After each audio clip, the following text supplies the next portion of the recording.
Good evening, this is Gary Kavanagh here on the right side. In order to continue in the spirit of absolute fairness that I hope this show really holds at its core, I have invited in Michael Nugent, the head of Atheist Ireland. You might remember a few weeks ago I referred to Atheist Ireland as often right, but more generally whiny. And I thought that was an unfair thing to say to a man and not allow him to come in and explain why that is not whining and why these are actual important issues and have a little bit of a discussion on it. So Michael, it's an absolute pleasure to have you in. Great, happy to be here. Just to clarify, I think you were even more unfair on us because what you said, we're occasionally right and often whiny. Well, you got an upgrade which would then. imply that we're usually wrong. I wouldn't want to suggest it. You got an upgrade in the intro. Surely that's a good thing. Yeah, it's. I assume that your original comment, and I'd genuinely be interested in this, is your original comment must have been based on some perception of what we are. So I'd be curious to know what you think Atheist Ireland stands for, what we do, where we're occasionally right, where we're often wrong, and where we're whiny. So I suppose just to put this into sort of a perspective, I'll give you what my actual religious background is. And I tell people this and they never believe me because I've generally worked with right-wing causes and the idea is I must be virulently religious. But I am actually just a straight down the line apatheist. I just do not think the answer to the question of if there is a God is important in any way. Philosophically, I come from sort of an absurdist direction where I don't believe it's knowable anyway. So that's where I'm coming from in this. And my problem with a lot of the atheist groups is kind of twofold. One, I think they give the question of God an importance it doesn't deserve, and in a way replicate the piety of the religious organizations they complain about. And the second is largely a language choice. I dislike the usage of the human rights language. The idea that it's not enough that my child shouldn't have to go to a religious class in a school. It's that this is a breach of my human rights. I would pay more attention to someone who said, I don't want that to happen and I'm a parent in that school and therefore I should have a say in it. But as soon as I hear someone say human rights, I immediately have a sort of, here we go. Okay, well, we'll take those one by one. I think the question of whether there is or is not a God is a very important question because either it's right or it's wrong. I suspect that it's wrong. If it's correct, then that's something that we should be aware of. You know, it's a significant thing in our life if there is a creator of the universe that has, put us on planet Earth for a certain purpose. If it's wrong, it means that there are numerous organisations taking advantage of gullible people on the basis of something that isn't correct. Not necessarily, because to say they're taking advantage is to assume they're aware it's wrong themselves. They can't take advantage if they legitimately believe what they're doing is an honest action based on truth. But it still is an important question. They're taking advantage of people who believe it without sufficient evidence. I think you can believe things for various reasons. You can believe things proportionately to the currently best available evidence, which is what we normally do. And normally when we're believing things, if there is some claim that is a bit extraordinary, what we do is we raise the threshold of the amount of evidence that we need in order to believe it. But with religious faith, we do the opposite. The more outlandish the claims become, or the more unlikely the claims become, we lower the barrier of evidence that we require to the extent that we're being asked to believe things that are literally unknowable, where the testability is hidden in an imaginary afterlife. So I think that's a very harmful way to structure society. I think we should be trying to base decisions on how we live our lives, decisions both in terms of our understanding of reality and in terms of our understanding of morality. We should be trying to make those decisions on the basis of the best available evidence, not on the basis of faith. So I suppose the immediate question there is, when we say the best available evidence, how do we parse what is the best? I mean, most religions offer slightly different versions of the golden rule or commandments on what is the best. And I know this is an argument you've been having with David Quinn recently of, well, without religion and things like that, how do you decide this is the best? Because you can find evidence to support various different aims, but what is the actual best aim you aim for? Well, if you take, to oversimplify it, let's take the scientific method versus faith as two examples. Now, I know there are various things in between and various overlaps. But by using faith, what you see is people looking at the same evidence around us and coming to different conclusions. When we use the scientific method, when different people, regardless of their other beliefs, look at the same evidence and use the scientific method, they come to the same conclusions. Now, those conclusions will vary and be adapted, and nuances will come in over time.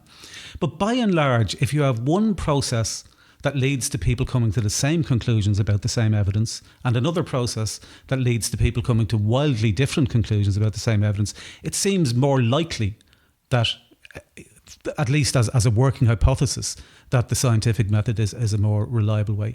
Secondly, if you look at morality, now, if you assume that morality, now obviously let's park for a second where morality comes from and just look at what people think of when they think of morality.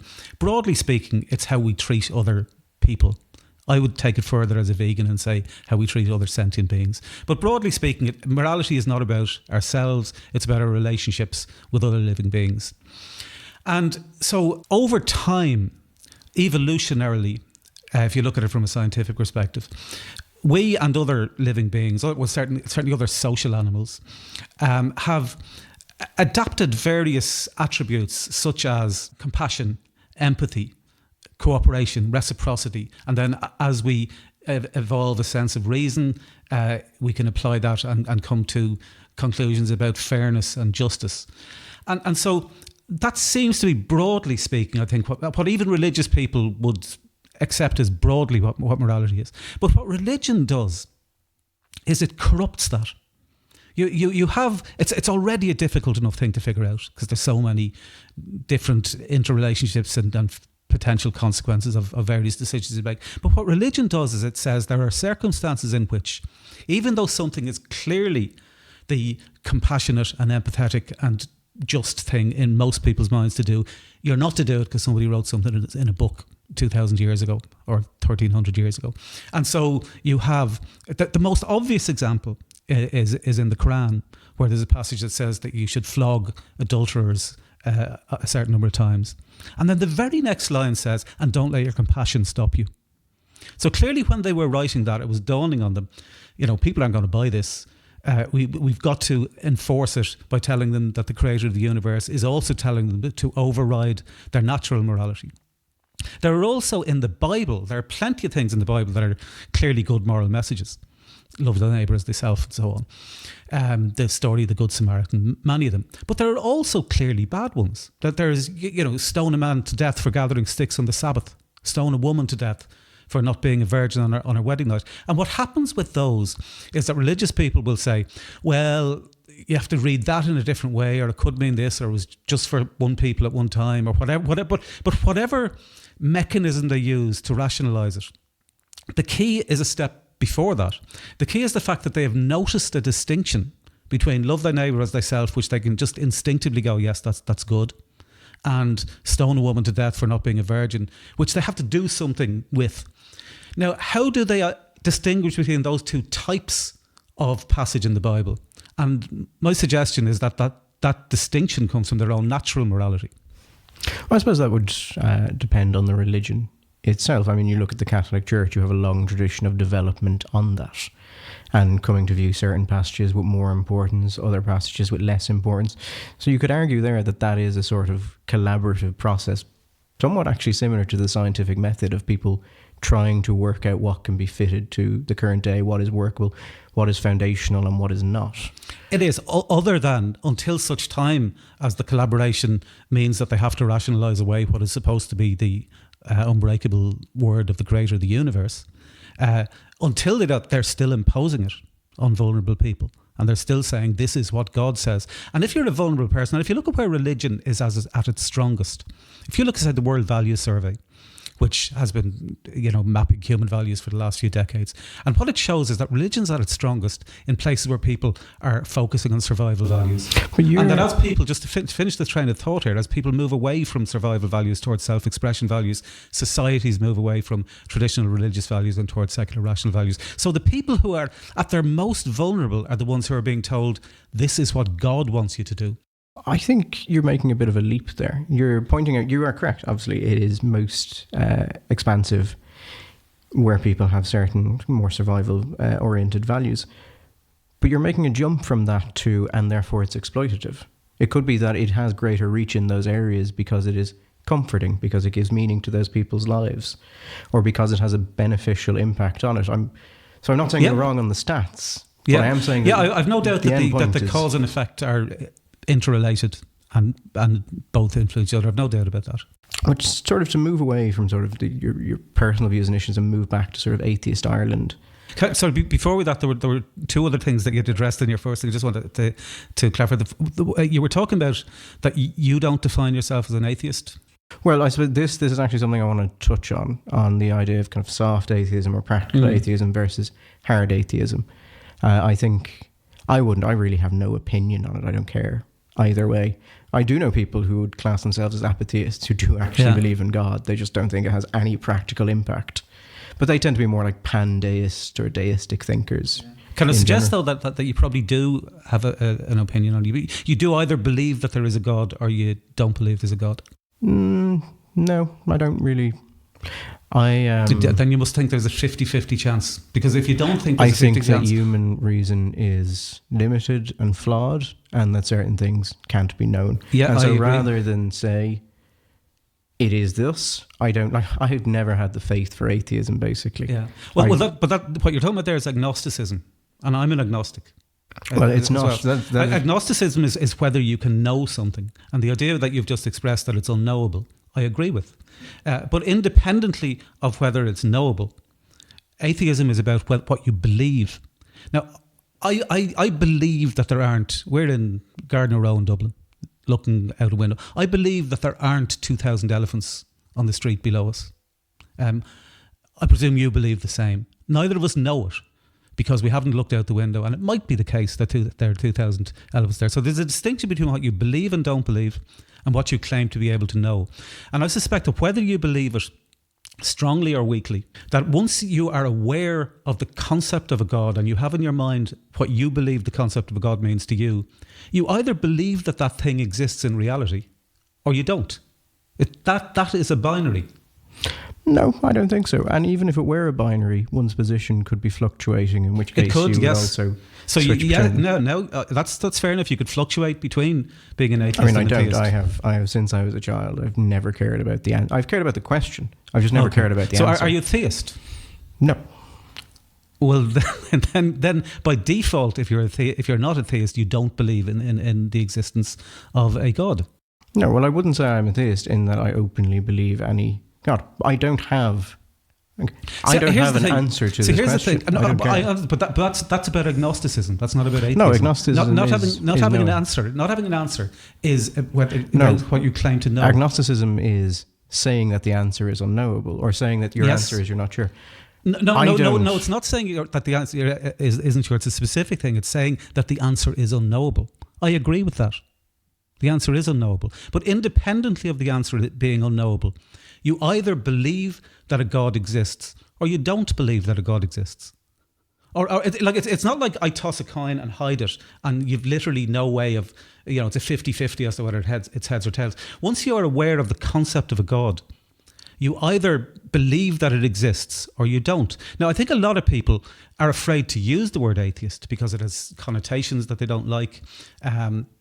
But I think that the only way to challenge those prejudices is for people to self-identify as atheists if they don't believe in gods and lead a good life and do what they would be doing anyway, but have role models that people can say, well, look, being an atheist isn't that bad. There's no need to be ashamed of saying that you don't believe in a God. I would disagree and say that I would hold atheism generally to a hard atheism standpoint. And why would you do that? The actual belief.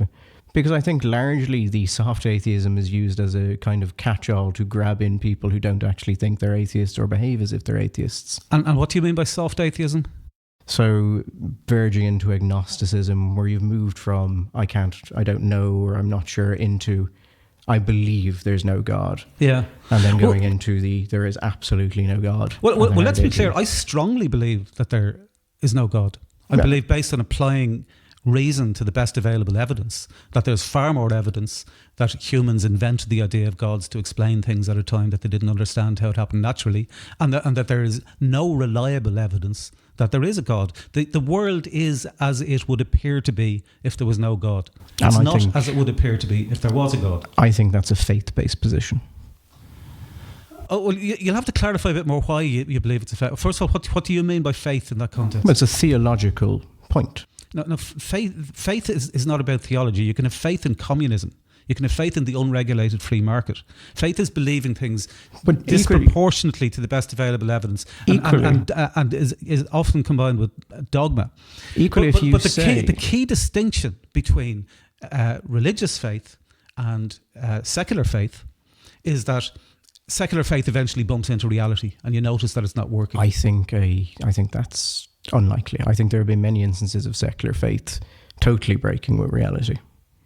Yeah, I think we're actually living through a great period of secular break with reality now in many of things. Yeah, but it eventually does. So say if you take the belief in communism, you know, at some stage for the vast majority of people in the world, that bumped into reality around the time of the fall of the Berlin Wall. And so it lost its power. The faith in communism lost its power. The faith in the unregulated free market lost its power for a lot of people around the time of the crash. So what I mean by bumping into reality is that there are consequences. But with religious faith, when it faces those consequences, it hides its testability in this imaginary afterlife. And it just as well, you have to wait and see. But the key point there, Gardy, is that faith is not simply a theological issue. It's often applied to theology, but it can just as easily be applied to secular positions. So, I mean, I would still take the point that atheism, I think, is a faith position that will not hit with reality at any point. I don't think you can make the leap from I don't believe there is no God. I believe there is no God, to there is no God, without a faith that is contrary to anything that can be falsified. But when you say faith in that context, no atheist that I know would claim with an unchangeable certainty that there is no God. We think it's so unlikely, in the same way as you, dare I say, believe that there are not 2,000 elephants on the street below us, that we believe that there is no God. But if you looked out the window and you saw 2,000 elephants, then you would change your belief. And similarly, if we got evidence to suggest that we were wrong about there being a God, we wouldn't go off and chant to ourselves that we're still right. We would just accept that as new evidence. No, but if I start going around the place telling people that there certainly were not those elephants there, even when I couldn't check, couldn't be absolutely sure. Yeah, that would then be religious faith, which is what I think. No, it wouldn't be, because what it is based on a combination of the currently best available evidence, which is that there normally aren't 2,000 elephants in streets that in Dublin, and that if we add to that, if you had a lot of people. And if, hypothetically, a majority up to recently in the country, if it had a lot of people who are saying that you have to live your life on the basis of what these 2,000 elephants are telling them to tell to you to do, then I would suggest that you would say you would find it important to argue that there aren't 2,000 elephants, or that you don't believe that there are 2,000 elephants. But I do think there is an important distinction here between saying I don't believe this, and actively campaigning on the basis that something isn't true, or society should be changed on the basis it isn't true. Which surely is the point of atheists. Okay, tell me what you think Atheist Ireland campaigns for. Well, I was going to ask you that. Yeah, well, you've already formed opinions of Atheist Ireland being mostly wrong and so on. So tell us, what do you think Atheist Ireland campaigns on? Religion in schools seems to be a big one. Mm-hmm. Yeah. I know you're doing the thing recently with religious oaths. Yeah. Other than that, it seems to just be I'm sure there are other things, but a general acceptance of atheism as a legitimate viewpoint, or the right viewpoint. Okay, now you've all of those are correct in terms of what we do, but there's a key distinction between them. When we are talking about atheism, we're talking to the public. Mm-hmm. We believe that atheism provides a more reliable way of identifying what's true about, or what's likely to be true about reality and morality. But all religions that's one thing. The second thing is, when we're dealing with the government, and these are the issues that you're talking about in terms of secular schools and so on, we would be just as opposed, and we say this actively, we would be just as opposed to the state promoting atheism through the school system Or will we, just as opposed to the state saying that you have to swear that there's no God in order to become president, as we are to the current situation, our sole concern with regards to the state is that the state should respect everybody's right to believe whatever they want, whether it's religious or non-religious, and that the state should not take sides in that by giving preference or priority to one set of citizens based on their either religious or non-religious beliefs. And on that basis, particularly on our Secular Schools campaign, we work alongside the Evangelical Alliance of Ireland and the Ahmadiyya Muslim Community of Ireland, who we have extremely different worldviews about in terms of theology and atheism. But we are all united on the support for the idea that the state should treat everybody equally, and the state should not be involved in what beliefs are more valid than others in terms of religion or atheism. So just on your earlier point about talking to people about how your viewpoint is more true, all religions believe that is proselytizing. It's a core component of most religious faiths. Yeah. So whether or not you regard it as that, I don't think there's any clear blue water there between that position and the religious position on it. But on the school system... I just want to clarify that, because you kind of conflated and then deconflated the idea of atheism and religion. You appeared to be conflating atheism and religion as if atheism was a religion because it, in your words, proselytizes. But similarly, political parties proselytize. You don't call them religions.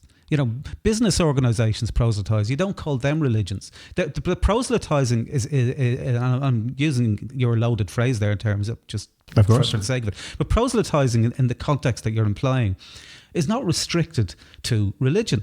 You know, you may as well say that and people have said this. You know, Atheist Ireland has a lunch every month. Mm-hmm. And we get people, oh, you're gathering for lunch. That's very religious. Well, look, we wear clothes and religious people wear clothes. You know, the fact that we do things that religious people do doesn't mean that we're religion. No, however, and I have referred to certain non-religious groups as proselytizing, particularly certain aspects of the environmentalist movement, because they have religious undertones. And I think any group that speaks about a theological or existential issue such as the existence of God, any argument there is going to be close to proselytizing because it is a faith issue. So I don't think the idea of, well, business groups do it and political parties do it. There are a couple of political parties around the world that are quite close to religious groups anyway. But they are not fundamentally talking about the design of reality. One thing that I do agree with you on that, but that some atheists wouldn't, is I do believe that atheism is making a statement about morality. At least at the source of morality or the nature of morality. I don't think it's just simply about, is there a God, is there not a God? I think religion or theism is a statement about morality as well as a statement about reality. So atheism is similar. But it doesn't mean that they're both religions. It means that they're both manifestations of being human. And what religion has successfully done is has, in people's minds, hijacked human attributes and human activities as if they emanated from religion as opposed to emanating from human nature. And then when they notice people who aren't religious doing those human things, they go, oh, look, they're another religion. I mean, it's a kind of circular argument, really. No, I don't think that's fair. I think in both atheist groups and religious groups are faith-based groups, to my understanding of them. Both are making an unknowable claim about the nature of existence. And by that basis, I think it's perfectly fair to say that both can proselytize. I think if it didn't relate to the nature of existence, it would be perfectly fine to say, no, that's just political campaigning. So do you think science is faith-based? Actually, I think there's a very strong argument about certain sectors of the scientific method being faith-based, particularly peer review. Okay. Well, to some extent then, you're like so many issues, we're just working off different definitions of what faith means. I mean, I had wanted to kind of go into the Atheist Ireland and then definitions of faith and definitions of atheism. We kind of jumped a bit ahead. So well, can I clarify just first of all to finish up about Atheist Ireland? What we do, I'll just to short circuit this for the discussion. I'll just pass you that over there. That's just a list of the type of things that we promote within Ireland. I'll read a bit of it while you're glancing over it if you want to discuss. So we look for a secular constitution, and we outline the problems in the constitution, a secular parliament, secular government, secular education system and secular healthcare system. And in all of those contexts, what we mean by secular is not an atheist constitution and government and parliament and healthcare system and education system, but a constitution and parliament and government that treats atheists and religious people with equality, that doesn't take sides between these issues of the supernatural, and respects everybody's right to believe whatever they want to believe, respects everybody's right to practice their beliefs and to manifest their beliefs insofar as they're not interfering in the rights of other people, and that the state stays neutral. And in fact, the only way that the state can protect equally everybody's right to believe in religion or to not believe in religion is for the state to stay neutral. So, I mean, just to move on to the this document that you sent over, and for the listener, I'll upload a link to it, and it's just a list of Atheist Ireland civil rights in a secular land. And I suppose my answer here is I agree with a lot of this, but why? Like, why is this not just an issue, but an issue for a civic group? I mean, according to you, I am an atheist, although I actually strongly disagree with that. And I've come into contact with many of these things. I never had a real problem with them, which I think, as I said, was right, but kind of whiny. Most of these are not major issues. It's a collection. No, but they are to other citizens. But why? Well, why? Well, think of something that is important to you, and imagine that the government was taking sides on the opposite side of that argument. But I mean, is it harmful to anyone that there is a reference to Jesus Christ in the Constitution? The cumulative effect of those is that it creates a Christian nature of the Constitution, and that has been used in court cases, the most obvious one being David Norris's case, where this Constitution influences our laws, and where that in turn prevents the government from treating everybody equally. I mean, I don't think that a reference to Jesus Christ in the current day would have much impact on a court decision. No, but what you're doing there is you're taking one thing out of, if we clarify that it include the constitutional elements include the requirement for presidents and judges and council state members to swear a religious oath, which prevents conscientious atheists from taking those positions, a range of references to authority coming from the Holy Trinity and the homage of public worship being due to Almighty God, and other clauses which cumulatively. And I presume you would agree, whether you think they're important or not, I presume you would agree in general that when you're running a state, that the principles upon which the state is run should be consistent, that should be consistently applied. And if there are some things that are major and some things that are minor, they still should all be challenged, and they should all be brought into line with the principles that the state should be run on. And the principle that we're fighting for is that the state should treat everybody equally, regardless of their religious or non-religious beliefs. I think that should be an uncontroversial position. So how does stop treating the Vatican as a state advance a secular state? It's recognised as a state by many groups. It's got observer status in the UN. Which isn't state status. That actually just strikes me as kind of petty. Okay. Well, what it has at the United Nations is not the status of a state. No, it has a special observer status at the United Nations. So it's not a state. It doesn't have the attributes of a state. Would that make any fundamental difference? It does, because what it has is it, through its special observer status at the United Nations, which isn't even a state, but even with that, it brings it way above all the other religions which don't have that status, and other NGOs, which really is what it is. It gives it a veto over the progress of certain processes or bills within the United Nations. And what they have done is they have allied with the Organisation of the Islamic Conference, which is the Islamic states of the United Nations, to block progress on issues that is disproportionate to the influence that they should have, given that they are not a state. They don't have the attributes of a state. They don't have an economy. They're essentially a theme park. So actually, here's just one. So I assume you believe in a church-state separation in the traditional sense. And Atheist Ireland, I believe in that. Yes, indeed. You say here to remove two of the Equality Acts, because currently they allow churches, schools, hospitals, things with a religious ethos to discriminate on the grounds of religion. A core component of the idea of a church-state split is that the state does not interfere in the affairs of a religion, and that both are separated. That would appear to be interference. It would be if the churches were funding those institutions. but they're not. But you say churches. The state is funding those institutions. The state is funding the churches. Actually it is in some ways, but the state is funding the schools and hospitals, which are the main issues that we're talking about. If that was what they said, I would have much less issue. But you specifically say churches. So why should a church not be allowed to discriminate on religious behaviour when the core of a church is discrimination on religious affiliation? Well, is that not against their human right to decide who they deal with?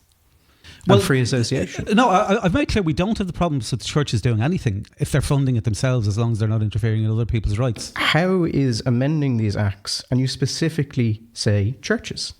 Yeah. So if the state is not funding the churches directly, and I don't think it's funding any church directly, while it's funding schools, hospitals, is that not interference in a church and a breakage of the state-church? No, it's not. No, it's not. Because first of all, the Constitution has a clause in it that requires, as a condition of achieving state aid, that religious bodies cannot discriminate against non-religious people. But that's not what I'm asking about. I'm specifically, if we put aside if it's a publicly funded thing, absolutely fine. Okay. There should be no discrimination. This specifically says churches. It does not say entities which are funded by the state. It says churches. And then it goes on to say schools and hospitals and training colleges. So it cannot be that you meant church in the sense of those, because they're also specifically called out. So why is that fair if what you want is a secular split? That is interference. That is anti-religious. It's not secular. Well, I think I've clarified that what we are talking about is, in terms of amending the Equalities Acts, the Equal Status Act and the Equality Act. So it's a mistake in the document. It could be a typo in the document, but I mean, it's what we're talking about is that what they allow state-funded entities to discriminate on the grounds of religion in order to... there's two aspects to the Equal Status Act and the Employment Equality Act. One is that schools or other institutions like hospitals that are run by the churches are allowed to discriminate on the grounds of religion in order to protect their ethos. And we want that to change. And then the second thing, which is slightly more abstract, is that if there are laws generally that prevent organisations from discriminating on various protected grounds, such as sexuality or sex or so on, that churches should be under the same regulations as everybody else, that they shouldn't be treated differently to any other organisation. So, for example, if they want to have restrictions on being a priest, that a priest has to be a man, that's something that's integral to their religion, so they should be able to do that as a religious practice because it's an internal church matter. But if they're hiring somebody for another purpose as a provider of a service, and if there are laws against discriminating on the grounds of sexuality or sexual orientation, etc., for that position, then they should be subject to the same restrictions as every other organisation and neither be given privilege nor be discriminated against themselves. Actually wouldn't have a problem with that. I think it is perfectly fine. Well, state funding is a bit of a dodgy one, but... Yeah, but that's the core of it. The core is... Look, Gary, we have an almost unique education system. There are faith schools in other countries, but typically what they are is they're an alternative to a state system that's accessible to everybody. But what we have in Ireland is the state has just ceded control of essential public services to religious bodies, and then given them, they fund them, they pay the wages, they pay the upkeep of the buildings, but then they give those organisations control to discriminate against fellow citizens. There's no other area that they would do that. There's no, if you went into your local police station and said, I'd like to report a crime, and you were told, well, hang on, we've got 30 Catholics waiting in the queue. When we're finished with those, we'll get round to you. You would immediately realise that is not the correct way for a state to work. Now, even worse, and this is an issue that we've been raising for years, and there's a report has just come out this week that in the Irish Times that has vindicated the position that we've been arguing. We've also been arguing that even directly state-run schools, the ETB schools, which are the education and training boards, which are the old vocational education committees, that even those schools have been discriminating in favour of of Catholicism and have been run almost as if they were religious schools. And there's an article in today's Irish Times where Carl O'Brien has reported on an internal document that the ETBI have been working on for a few years on the issue of their ethos and their core values. And he has reported, this internal document says that many reported, that, or in addition, the majority of these schools reported that the local diocesan examiners visited the school to meet the principal or religion teachers or both. Many reported that the diocesan examiners looked for evidence of the amount of religion classes per week that were on the timetable. Others reported that diocesan officials provided training for religious teachers. Some reported been sent surveys seeking information on the names and qualifications of religious education teachers, number of periods per week. Many principals expressed a concern about the lack of clarity in relation to the roles that these diocesan officials or local parish workers should play in their schools. So what you have is you have these religious bodies directly interfering in state-run schools, not even the denominational schools, where the Catholic Church overtly says, and this isn't my interpretation, has overtly said in submissions to the NCCA, for example, they've said that the reason for Catholic schools is to evangelise. The reason is to produce Catholic citizens. So you have a combination of the state ceding control of 90% of our primary schools to these bodies, half of our secondary schools, and then the other half of the secondary schools that are officially run by the state have the same infiltration anyway. No, I mean, you are right. That's a very unusual situation in that in most countries, there are religious schools, but they are the odd one out. We're in Ireland. So would this fit into one of the categories where we're occasionally correct? So that would depend on what you want to do with this. I went to a Christian Brothers school. I told them very early I had no real interest in this, and they just went, fine, do something else. Yeah, you were very lucky. Many people don't have the same experience.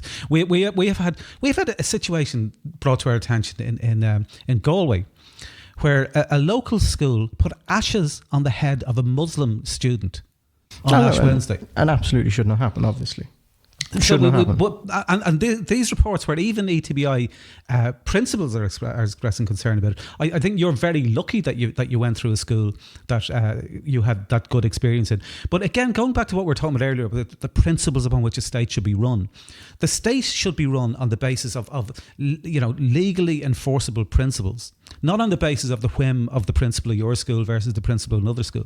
So what we're saying is that schools should be run on the basis of teaching people, first of all, the normal curriculum subjects, and then teaching about religions and beliefs in an objective and critical and pluralistic manner. Now, there was an attempt made by the NCCA to bring in that a few years ago. They tried to develop a course called Teaching About Religions, Beliefs and Ethics, and the intention was that it would be taught in an objective manner. The Catholic Church opposed that on the basis that they said that it's impossible to teach objectively about religion, and they scuppered it, and it's not taking place now. So, I mean, it's really the problem here is that the state doesn't own these schools. The church owns them. The state pays for them. And if the state actually thinks this is an issue, it should set up its own schools. Well, that is part of the problem, although that's complicated by the fact that there's a little bit of kind of so like first of all, a lot of those buildings initially, if you go back to the original deeds of those buildings, they were handed over to the community by philanthropists, and the Catholic Church managed to inveigle its way into being the group that controls it and ends up effectively controlling it, even though that wasn't the intention when they were handed over. Certainly, in recent times, the state builds the schools as well.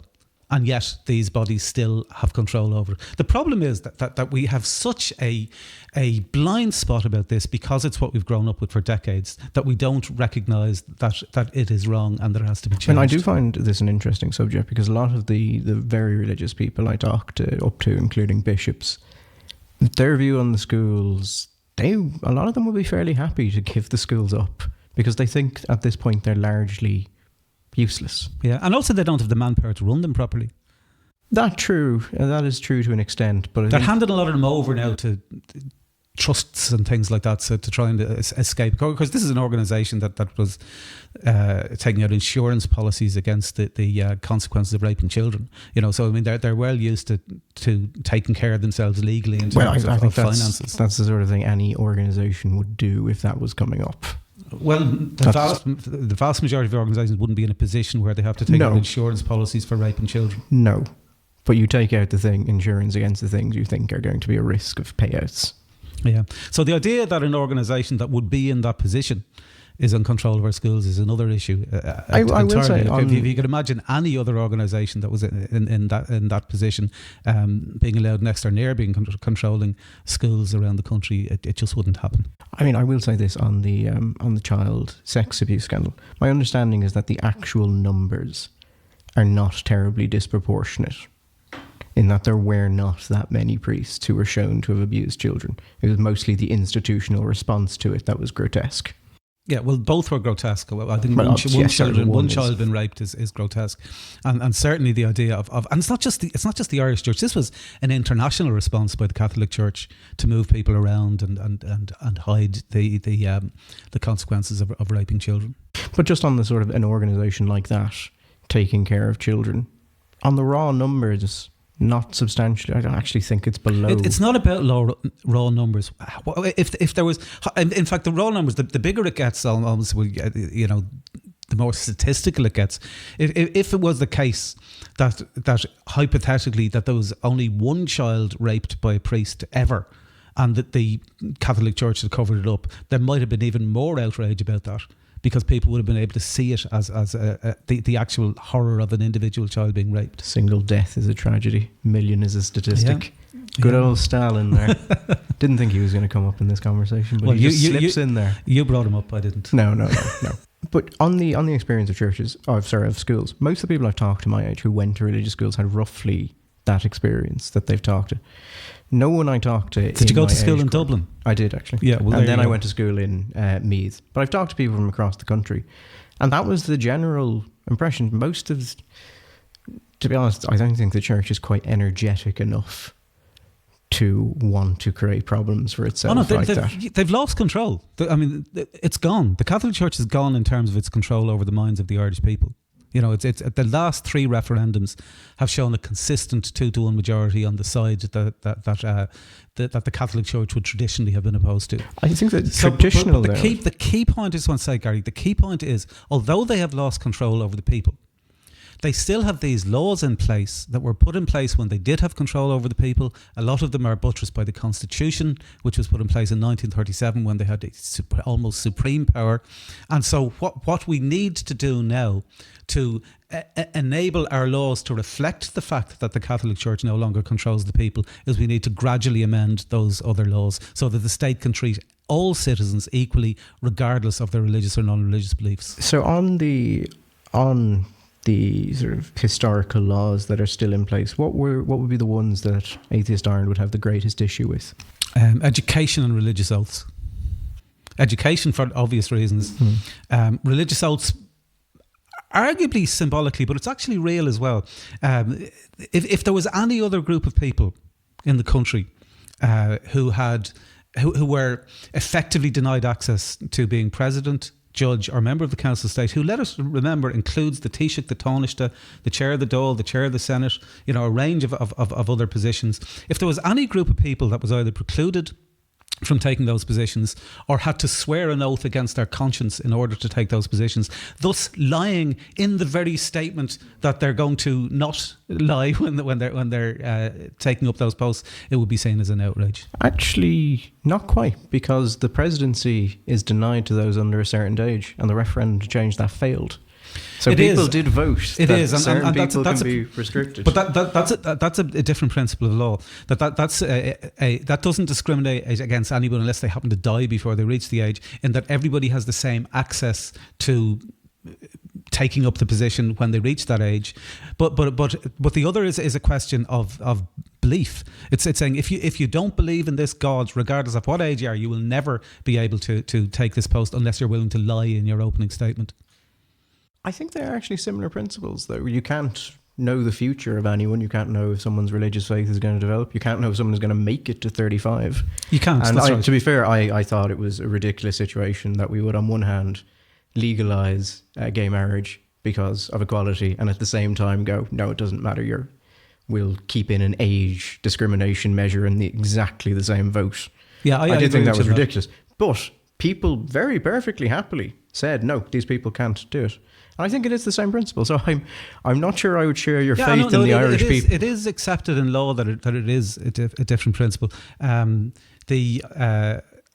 actually had an experience of a similar thing myself when I was removed from the board of a football club for asking where non-existent money was coming from to spend, and I was removed on the basis that I hadn't been a member of the club long enough to be on the board. And when we took legal advice on that, we were told that it's the same principle there, and it's pretty much established that you can have these conditions, that you have to be a member of a club for X years in order to run for a position, because of the reasons that I've outlined before.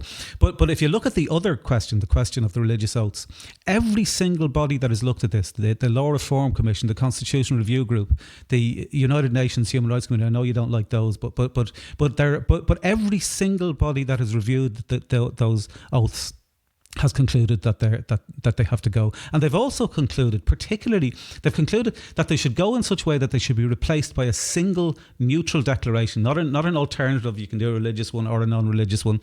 And one of the reasons that the Law Reform Commission said that would be bad is you would create a precedent where some judges would be seen as religious judges and some would be seen as non-religious, and that would undermine the neutrality of the judicial system. I'm not that down on the UN. Now, if Michael Dwyer was here, that would have been a long rant about how it's a debased organisation, Saudi Arabia on the human rights. And I'll tell you what we find, Gardy, is that because Atheist Ireland goes to all of these UN, and we make submissions, and when Pakistan was being questioned last year or the year before last, we sent a joint delegation from Atheist Ireland, the Ahmadi Muslims of Ireland, and the Evangelicals of Ireland to speak out on behalf of members of our respective communities, and indeed other religious minorities who couldn't speak out for themselves because they're persecuted and murdered in Pakistan.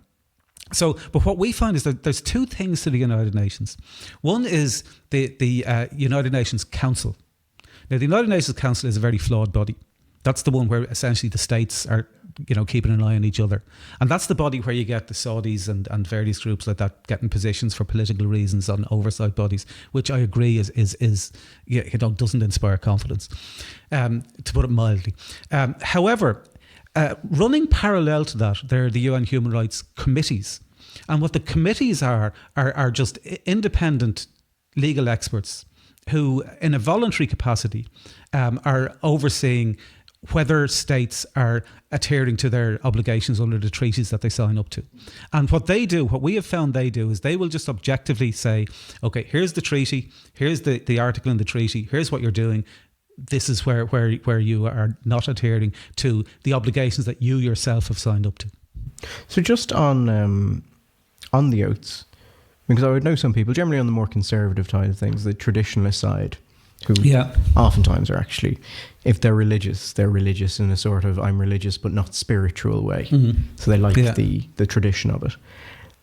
And they would make the argument that the oaths actually have value even if you don't believe in God, because they're a statement of tradition of Ireland's past. Mm-hmm. But what would Atheist Ireland's view be on the idea that Ireland is a Christian or a Catholic, particularly, country? And just what would their view be on that? No, obviously, I mean, I assume you don't want that to be the case moving forward. But do you think there is any value in going, these things have cultural value, even if not, if said by people who don't believe them, or are they actually an impediment? Well, I'll give you my personal view, which is that historically, there have been so many groups of people, if you start off with the Celts and beyond, who have come to Ireland over the years, similarly who have come to England. You have a country that was never really united, ironically, other than under British rule, that had a combination of different kings with different beliefs and different traditions fighting each other, one of whom invited over another king from England who was actually a French-speaking Norman who had just invaded England, and combined with the fact that you had a dynasty in the Dalriada dynasty in what would now be Northern Ireland, who invaded Scotland centuries ago. So the idea that any of these islands, or indeed I would argue almost any patch of land, is uniquely a Christian or Muslim or atheist or any other belief system is just a majoritarian view of society. That at any time in Ireland, there were always a mix of different beliefs, and so Ireland was always a pluralist country. So would you agree with, let's say, Richard Dawkins and his the last couple of years, where he's talked about his position as a cultural Christian? Yeah, I think a lot of people use that description, a cultural Christian. I was quite surprised when he came out with it. I wouldn't have thought that was his thing at all, but... Well, no, I mean, he's a person from there is that tradition in England. A lot of English Protestantism has little to do with believing in God. I saw a really interesting documentary a while ago about an Anglican parish where there were 3 ministers and a congregation, and they all do all the things that Anglican parishes normally do and have their services, etc., except they don't believe in God. And they were asked, why do you still do this if you don't believe in God? And they said, well, because we fell in love with it. This was what we grew up with. And so I think that's right. I think, sure, if you look at, there was a survey there recently. Actually, it's not recently at this stage. It was when the Eucharistic Congress was held in Dublin. It must be nearly 10 years ago now. But there was a survey that the Catholic bishops commissioned, done by a proper research company, that showed that 75% of self-declared Irish Catholics don't believe in transubstantiation. One of the key distinctions between Catholics and Protestants. 50% of them don't believe in hell. 15% didn't believe that Jesus is the Son of God. And 8% didn't believe in God, which you'd think would be a low hurdle for being a Catholic. Now, that's 10 years ago. I'd say that's probably shifted considerably since then. So I think the idea that any belief system is a monolith, or that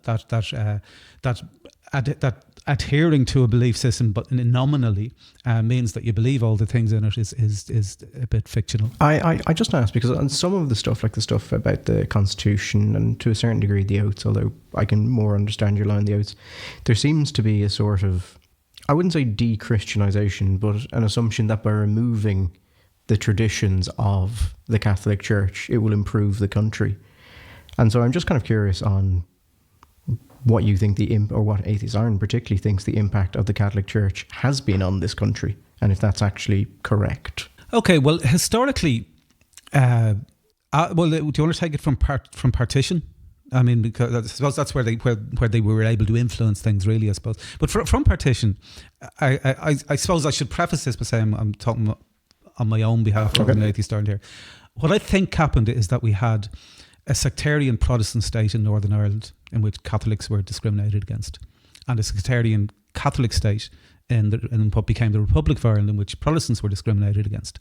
But because there were so many Catholics in Northern Ireland, there was a large enough minority of Catholics to keep it a kind of contested space. But there were so few Protestants left in the Republic of Ireland, and a lot of them either emigrated to Northern Ireland or Scotland or just kept their heads down politically, that this became an untrammeled Catholic state.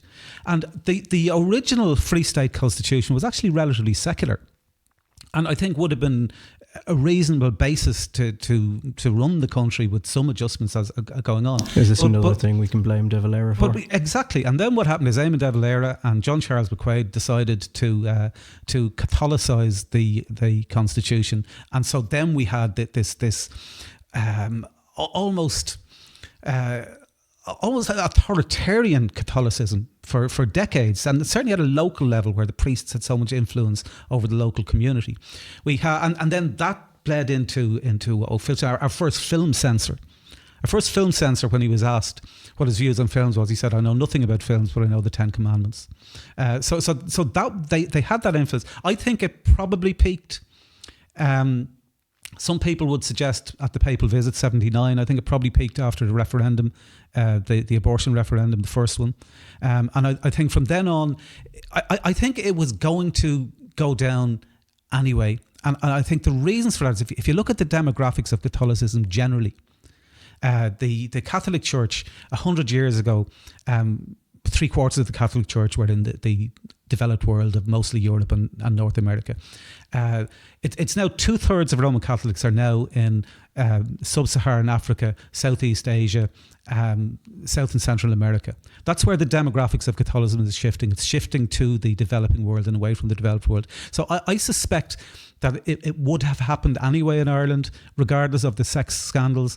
But I think the sex scandals just made it more obvious or enabled people to discuss it in a way that it might have happened more subtly otherwise. I mean, the church itself is an interesting thing. It seems to be internally in two minds. You have a more traditionalist camp and you have a much more liberal camp that believe it should change itself to fit the modern world. Francis being very much in the more liberal camp. I don't think he is.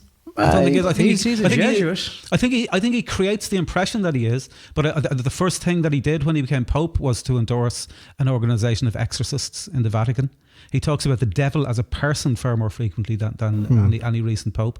He's from the global South. He's from the area of the world where 2/3 of Catholics is. That's his major market. Now he has that difficulty of, if he appeals to that to his base, which is the developing world, then he's going to lose credibility with the developed world. So he's and up to the internet, people could get away with that, but it's increasingly difficult to do that. So I don't know what they're going to do, but I think that's where that tension is. I mean, I don't think so. Yes, he is from the global South, and they are on average much more conservative. But he's also a Jesuit, and the Jesuits tend to be amongst the most liberal members of the church. And but he hasn't changed one iota of church policy. I think the church is rather a large ship, though. I don't think it's terribly easy to change. I mean, this is an institution which has 2,000 years nearly of history and law and canon law and theology. It doesn't change quickly. But even today, like, he's still overseeing a church that isn't paying reparations to the victims of child abuse. He's still overseeing a church that has positively lied to tribunals on this issue. He's still covering those things up. One of the most famous things that has given him this liberal glow is people think that he said he doesn't judge gay people. People think that he said, when he was asked, he said, well, who am I to judge? But actually the question that he was asked there was not about people being gay, it was about gay people being priests. So what he was saying there was he wouldn't judge a gay person who gets a call from God to be a priest, but people somehow have the impression that he was saying that he's not judging people for being gay. But I mean, from personal experience, well, I'm not gay, so not personal experience, but I know quite a number of gay religious people. And the general theme I've heard from them is Catholicism is a lot better on this issue than some of the Protestant sects. Also, apparently the evangelicals are okay as well. But the Catholic line has always been, it's not the inclination, it's the act that's the sin. But the Catholic Church also believes all sex outside marriage that isn't for procreation is a sin as well. Yeah, and of course there are other. I mean, Sam Harris has a famous line that. On the one end of religion, you have people flying planes into buildings, and on the other end, very few people lie awake at night worrying what the Amish are going to do next. So clearly there are some religions that are less harmful than others, but that doesn't make them not harmful. I would have said, on the other hand, you have Sam Harris practicing Buddhism and then saying it's not a religion. Yeah, it's well. There's a strange overlap there. I mean, or not overlap, strange dichotomy there. Technically, atheism and religion are not opposites. The Buddhists, most Buddhists are atheists. I think you have some interest. You have sects of Buddhists that are theists. You have sects that are atheists. You actually have apatheist sects as well, where it's just not of concern to them. It's an interesting religion. Well, it's interesting many things, I suppose. Yeah. They're also as violent as other religions as well, I mean, it's the idea that, like, I almost see, to go back to something else we were talking about earlier, I almost see atheism, or I almost see religion and nationalism as similar things, that they're both tribal, and they're both saying that because you're part of this group, you do what this group does, rather than think for yourself. I think you're right on that, but I would also argue that humans are innately tribal animals, and any grouping, even Atheist Ireland, by giving it a name and giving it a function, it is now a tribal entity. Now, it can have different strengths of attachment to it, but I don't think you can create any group that has mass appeal and not have it be tribal. I mean, we've seen this in everything from academia to sport. I mean, people will kill each other over sports teams. Yeah. Because humans are social creatures, and a key part of being a social creature is the ability to establish what group you belong to and what group you don't belong to. Yeah, and that tension, also the other side of that tension, which happens simultaneously. And you see, I also see, from an evolutionary perspective, the way I look at it is that cooperation is as useful to the survival of the species as competition, and so that's part of why you get this sort of tribalism. So it's easier to survive if you're in a tribe. But what I think is good in terms of the way I see the world going, is that initially the tribe was literally your local villagers, and then it grew to people identifying with larger regions, and then coincidentally around the time of the breakaway from kings, it was nations, and so nation states by some sort of historical accident became the group that people started to identify with, and then then more and more people are beginning to identify with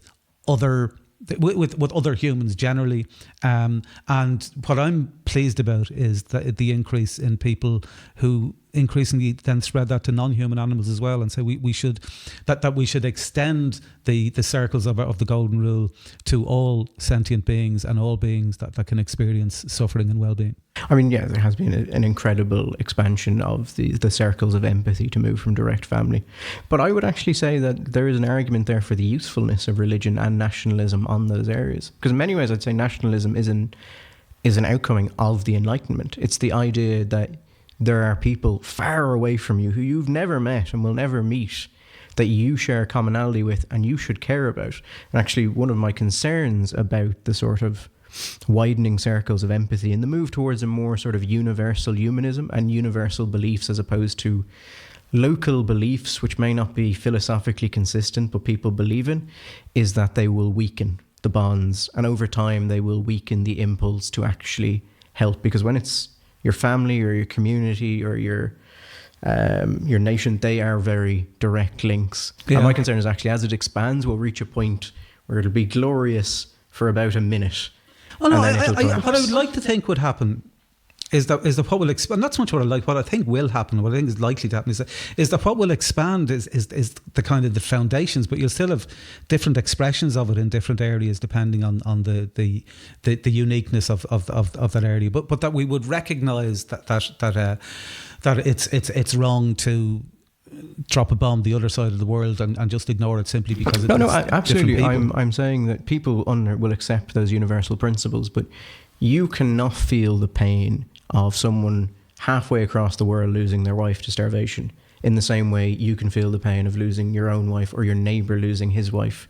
Because while we understand the principle is universal, that is simply not how humans work. Yeah, although one of the things I think will change that is migration patterns. And I think that people of different cultures, I'm delighted to see the amount of different cultures that are represented in Ireland, because I think that's part of the equation. Is I think that people will have different cultures and beliefs and traditions, but that the state should remain neutral, and the state should not give anybody either privilege or discriminate against them on the basis of their cultures and beliefs, as long as they're not interfering in the rights of other people. So just on that migration point, before we kind of move on and close up, on the migration point, I would agree with you that there is a lot of benefit to people coming in from different cultures, but I think it actually highlights the need for a common identity around it, to show people from those various cultures that they should care about people who they may not like and who come from cultures that are very different to them. And my concern is that when you remove things like nationalism, when you remove kind of national identity or weaken it in pursuit of, noble, more universal truths, what will actually happen on the ground level is people will be less connected to each other. They will care for each other less, and you'll actually see a reduction in human flourishing. Even though philosophically you have gone in the noble direction, you've gone in the consistent direction. But I think it is the problem of trying to... Yeah, although evolutionarily we're in the early stages of that, I mean, it's only a few hundred years that it's starting to have problems. Say if you think America's probably the best example of it in principle, in that people in America will identify as Americans but also as Italian Americans, Mexican Americans, Spanish Americans, it's Irish Americans, and so on. So that's probably a type of identity. See, I think to go back to the earlier point I was making, I think the next, I'm speaking personally here rather than on behalf of Atheist Ireland, but that the next step after separation of church and state should be separation of nation and state. That the state should be there to regulate how we live together and to apply principles consistently to protect everybody, and that within that, it shouldn't matter what you believe. It shouldn't matter what your cultural heritage is, as long as you are identifying with that entity. I think you're right on America. I think the idea of the American entity in the melting pot was one of the strongest statements of multicultural unity the world has ever seen. I think a lot of the problems in America now are coming from the fact that identity seems to largely start to broken down forms of identity politics.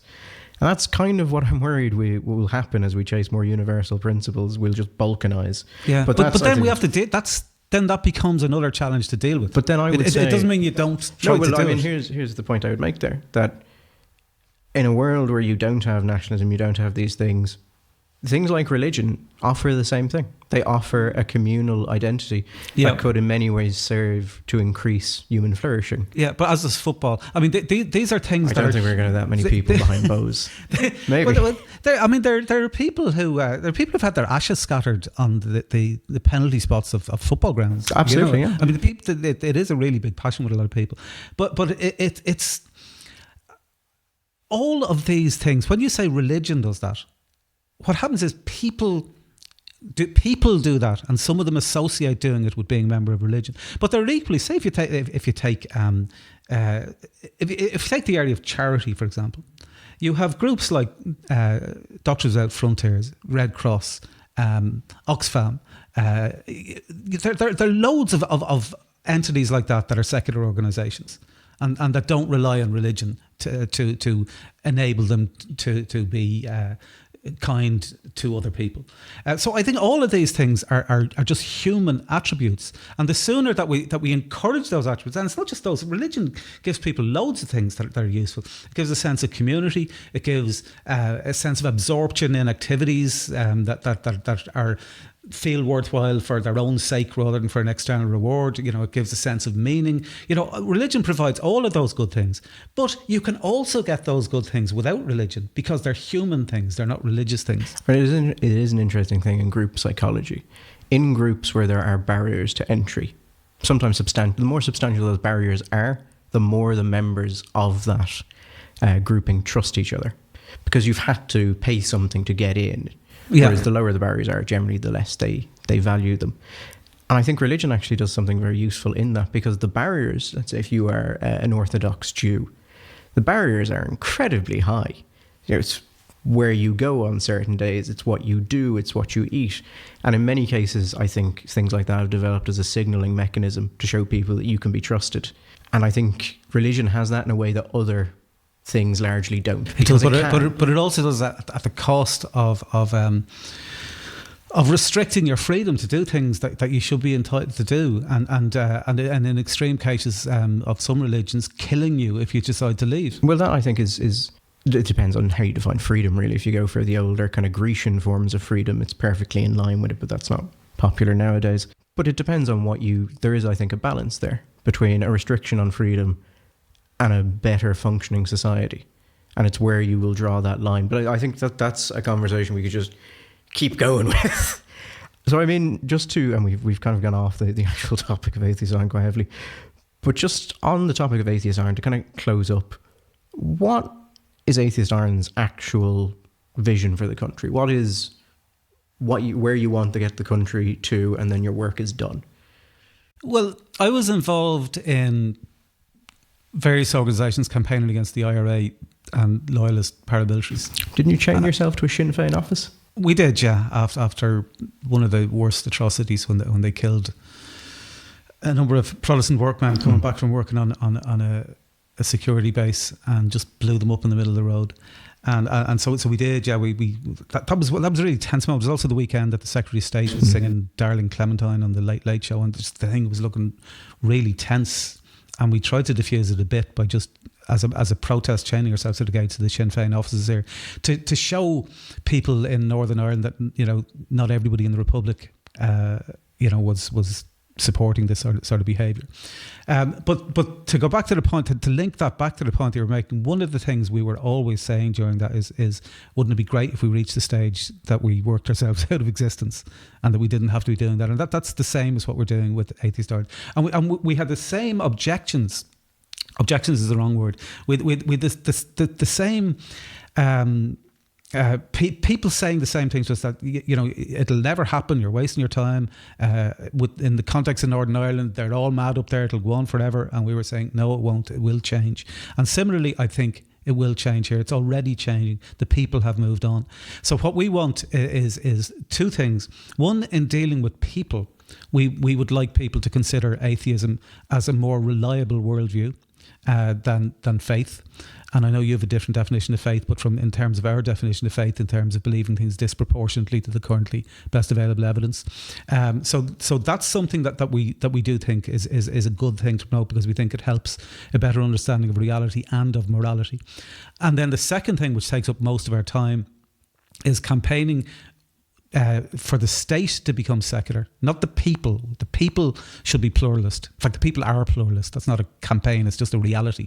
So we want a secular state to protect a pluralist society. That the only way for the state to protect equally everybody's right to hold either a religious belief or a non-religious belief, and to manifest those beliefs without interfering in the rights of others, is for the state to remain secular, and the state not to give privilege or discrimination against anybody on the basis of their religious or non-religious beliefs.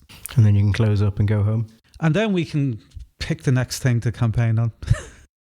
Charities don't ever die. They just find something new. It's been an absolute pleasure to have you in. Hopefully we'll have you back for something. We can have a long discussion of whether I'm actually an atheist, and I can just keep saying no repeatedly. Yeah, you're perfectly entitled to be mistaken about that.